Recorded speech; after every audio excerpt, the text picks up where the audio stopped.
मैं मुस्लिम हूं तो हिंदू है दोनों इंसान। ला मैं तेरी गीता पढ़ लूं, तू पढ़ ले कुरान। अपने तो दिल में है दोस्त बस एक ही अरमान, एक थाली में खाना खाए सारा हिंदुस्तान। नमस्कार, मैं हूं आपके साथ नेकरा ठकुना और आप देख रहे हैं भारत के लोग दरअसल एकता का परिचय देते हैं। आपस में बिना किसी जात पात देखे सबका साथ दिया जाता है, लेकिन जिस तरह खबर निकलकर सामने आती है तो दिल दहल जाता है। अब आप पूछेंगे कि कैसी खबरें? वही खबरें जिसमें दिखाया जाता है कि किस तरह हिंदू मुस्लिम लड़के या लड़की के लिए हिंसा का स्वभाव रखता है।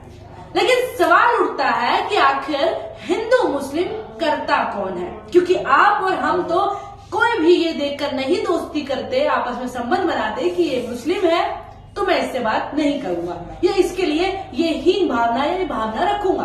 वरना सवाल फिर भी यही आता है कि मुसलमानों को टारगेट क्यों किया जाता है? अगर एक हिंदू लड़की की हत्या हो जाए या उसमें कहीं ना कहीं मुस्लिम का कुछ जोड़ वो क्यों किया जाता है? फिर सवाल पे सवाल यही उठ के आते हैं दोस्तों कि आखिर कौन है फिर जो मुस्लिमों के मरने में मौन धारण करते हैं, लेकिन हिंदुओं के मरने की खबर सुनते ही मुसलमानों को टारगेट कर दिया जाता है। लेकिन जब अब वर्तमान समय की बात कर रही हूं, अब मुस्लिम युवकों के जिंदा जलने की खबर सामने आकर सारा टीवी चैनल, सोशल मीडिया, सड़कें, रोडों पर कोई भी हल्ला नहीं है दोस्तों। कुछ एक निष्पक्ष संस्थान को छोड़कर अभी भी इस मुद्दे पर सन्नाटा छाया हुआ है। ये खबर कहां से है, किस बारे में है, क्या हुआ है, ये आपको इस वीडियो में बताएंगे। वीडियो को अंत तक जरूर देखिएगा।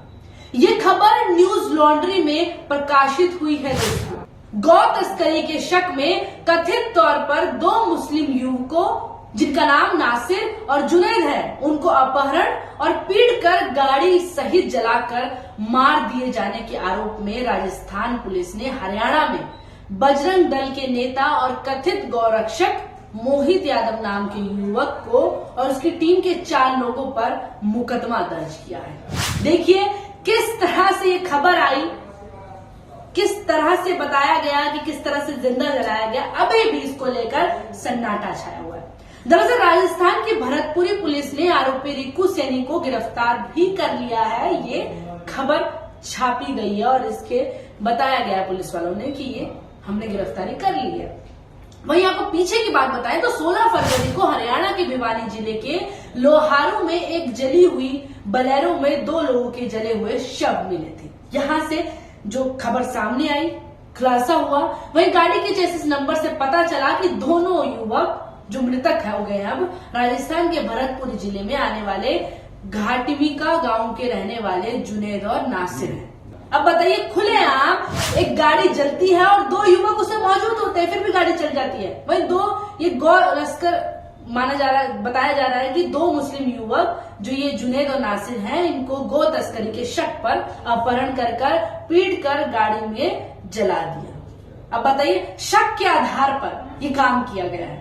कितनी घिनौनी सोच रही होगी उस शख्स की, या कितना नीचपन रहा होगा या कितना दयावान नहीं रहा होगा वो शख्स जिसने गाड़ी में बैठे हुए 2 युवक को जिंदा जला दिया। दोस्तों ये खबर आपको बताते हुए मुझे बहुत शर्म आ रही है दोस्तों कि किस तरह से ये सोचकर एक शक के आधार पर ये नासिर को और जो ये जुनैद है इसको इसका फल मिला। आखिर शक के आधार पर कब तक ये चीजें होती रहेंगी? क्या अगर इसी तरह इन दोनों की जगह कोई हिंदू युवक होता और उस पर ये शक होता तो क्या यही जो हादसा इन लोगों के साथ हुआ वो होता? वही दोस्तों न्यूज लॉन्ड्री ने भी छापा है कि मृतक जुनैद के चचेरे भाई मोहम्मद इस्माइल ने पुलिस में शिकायत दर्ज कराई थी।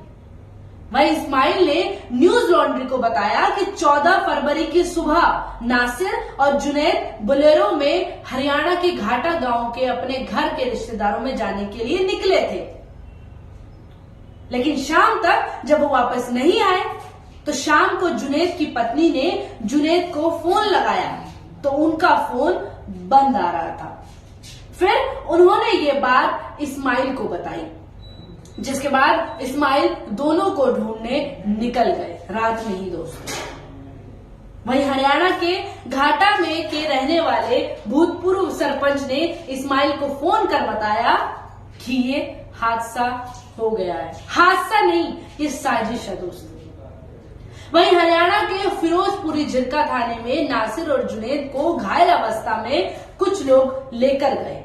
फिर पुलिस को उन्होंने ये बताया कि गो तस्करी के आरोप में दोनों को गिरफ्तार करने को कह दिया कि इन दोनों को गिरफ्तार कर दो, ये गो तस्करी कर रहे हैं। लेकिन पुलिस ने नासिर और जुनैद की हालत को देखते हुए गिरफ्तार करने से मना कर दिया था दोस्तों। लेकिन वही सवाल है दोस्तों कि जब ये चीज पुलिस वालों के पास भी गई तो उन्होंने ये सवाल क्यों नहीं किया कि ये घायल कैसे हो गए या इनकी हालात कैसे हो गए। वहीं ये खबर सुनते ही इस्माइल अपने साथ गांव वाले और घाटा के भूतपूर्व सरपंच को लेकर हरियाणा के फिरोजपुर झिरका पुलिस स्टेशन गए। यहाँ पुलिस ने उन्हें बताया कि बजरंग दल के कुछ लोग नासिर और जुनैद को यहाँ लेकर आए थे, लेकिन उनकी हालात बहुत खराब थी। हमने उनसे कहा कि ये राजस्थान का मामला है, इनको राजस्थान पुलिस के पास ले जाओ। लेकिन आप खुद सोचिए कि जो शख्स या जो दो लोग कहीं घूमने निकले हैं, कहीं जाने निकले हैं, तो उनको गौ तस्करी के शक के आधार पर मारा पीटा जाए और वहां पर छोड़ दिया जाए।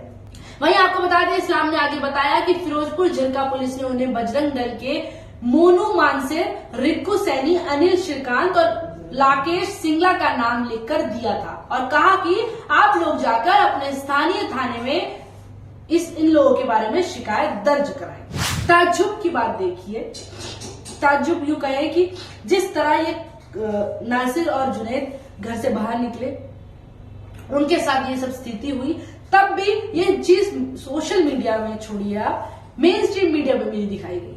वहीं शिकायत दर्ज कराने के एक दिन बाद भी नासिर और जुनैद का कोई पता नहीं चला था दोस्तों। वहीं 16 फरवरी की सुबह इस्माइल गांव वालों के साथ गोपालगढ़ थाने में पूछताछ करने के लिए जा रहे थे। वह थाने पर पहुंचे ही थे कि तभी उस बोलेरो मालिक का फोन आया, जिसकी गाड़ी लेकर नासिर और जुनैद निकले थे। वहीं बोलेरो मालिक ने बताया कि हरियाणा के भिवानी जिले के लोहारू में एक बोलेरो में 2 लोगों को गाड़ी सहित जला दिया गया है। गाड़ी के चेसिस नंबर से ये मालूम हुआ कि ये वही गाड़ी है जिसको लेकर नासिर और जुनैद निकले थे। ये बताते हुए इस्माइल भावपूर्ण हो गए, रो गए, रोते हुए ये बोले कि क्या कसूर था नासिर और जुनैद का, उनको क्यों जला दिया गया। अगर वह कोई गैर कानूनी काम कर रहे थे तो पुलिस के हवाले करते, कानून अपना काम करता, लेकिन उन्होंने मेरे भाइयों को जला दिया। ये जलाने का हक उन लोगों के पास कहां से आया दोस्तों। ये सवाल अगर ये खबर सुनने के बाद आप नहीं उठा रहे हैं तो आपके अंदर का जो इंसान है वो मर चुका है। आपको बता दें कि 17 फरवरी को जब न्यूज लॉन्ड्री की टीम मृतक नासिर और जुनैद के गांव घाटमिका पहुंची तो गांव में मालूम हुआ वहां का माहौल पूरा मातम से भरा हुआ था। वहीं नासिर की पत्नी रो रो कर बेहोश हो गई थी। उनके भाई हामिद भी सदमे में थे, बेहोश हो चुके थे। कुछ ऐसा ही माहौल जुनैद के घर पर भी था दोस्तों। जुनैद के बड़े भाई की दिमागी स्थिति ठीक नहीं रहती, इसीलिए जुनैद अपने परिवार के साथ साथ बड़े भाई के परिवार का खर्चा भी उठाते थे।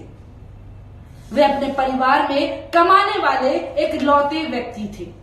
वहीं जब जुनैद के घर पहुंचे न्यूज लॉन्ड्री की टीम तो उनकी पत्नी भी बेहोश पड़ी हुई थी दोस्तों।